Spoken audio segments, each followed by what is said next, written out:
On observe une réelle moindre attractivité des marchés financiers européens par rapport au marché américain. On regarde simplement la performance.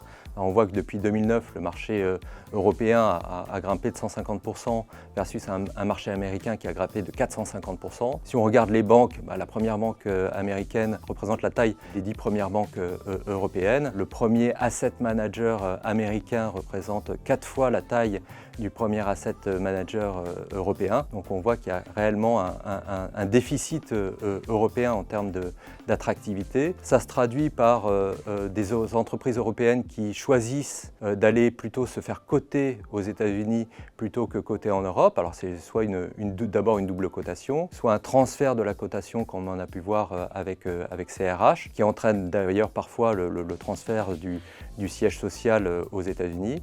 Et on a pu voir plus récemment l'IPO, l'introduction en bourse de ARM, un fleuron de l'industrie britannique des microprocesseurs, aller se faire coter directement aux États-Unis plutôt que de choisir le marché européen. Alors pourquoi cet état de fait?